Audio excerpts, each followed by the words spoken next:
سب سے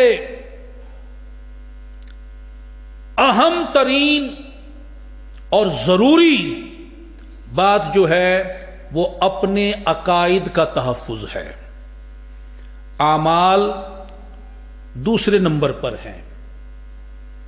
عقیدہ اگر صحیح ہوگا تو نیکیاں کام آئیں گی، اعمال صالحہ کام آئیں گے، اور عقیدہ درست نہ ہوا تو کوئی نیکی کام نہیں آئے گی، کوئی عمل کام نہیں آئے گا. نجات کا دار و مدار اعمال پر نہیں ہے، صحیح عقیدے پر ہے. اگر کسی کا عقیدہ اسلامی ہے، اہل سنت کے مطابق ہے، وہ جتنا بڑا فاسق و فاجر کیوں نہ ہو، اگر وہ اسی عقیدے پر مر گیا وہ یقیناً جنتی ہے. یا تو اللہ تعالی اپنے فضل و کرم سے اسے بغیر کسی سزا کے جنت عطا فرما دے گا، یا اللہ تعالیٰ اپنے محبوب کو اس کی شفاعت کا حکم فرمائے گا، اس کا محبوب اس کی شفاعت فرمائے گا اور وہ جنت میں چلا جائے گا. اور اگر بالفرض وہ دوزخ میں گیا بھی تو جز وقتی، اور کوئی بھی مسلمان اپنے جرم کی پوری سزا نہیں پائے گا. اگر پوری سزا پالی تو پھر فضل اور شفاعت اس کا اظہار کیسے ہوگا؟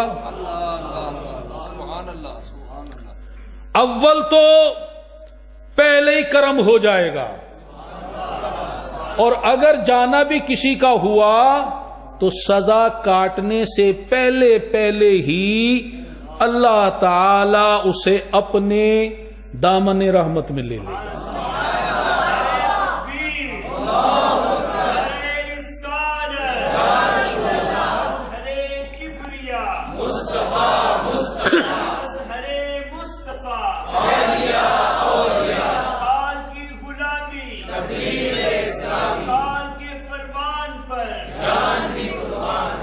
اعلی حضرت امام اہل سنت الشاہ امام احمد رضا خان محدث بریلوی رحمت اللہ علیہ فرماتے ہیں کوئی بھی مسلمان جو دوزخ میں گیا ان میں سے کوئی بھی دنیا کی عمر سے زیادہ دوزخ میں نہیں رہے گا.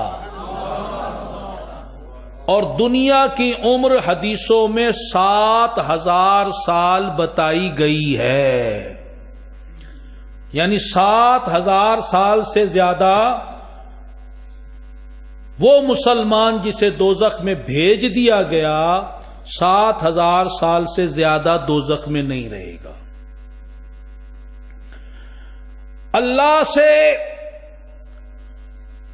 دعا کرو، بار بار کرو کہ ایمان پر عافیت کے ساتھ خاتمہ عطا فرمائے. واللہ ایمان ساتھ لے گئے تو ہم سے بڑا خوش نصیب کوئی نہیں. پھر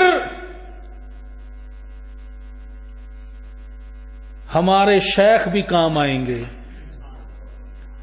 غوث اعظم بھی کام آئیں گے، حسنین کریمین بھی کام آئیں گے، مولا علی بھی مشکل کشائی فرمائیں گے، خلفائے راشدین بھی مدد فرمائیں گے، انبیاء کرام بھی مدد فرمائیں گے، اور سارے نبیوں کے آقا بھی ہماری شفاعت فرمائیں گے. اور اتنے مددگاروں کے ہوتے ہوئے ہم پریشانی نہیں اٹھائیں گے. بس ایمان لے جائیں. یہاں تک فرمایا اگر کسی کے دل میں رائی کے دانے کے برابر بھی ایمان ہوا وہ جنت میں جائے گا. ایمان سے مراد ہے عقائد اہل سنت۔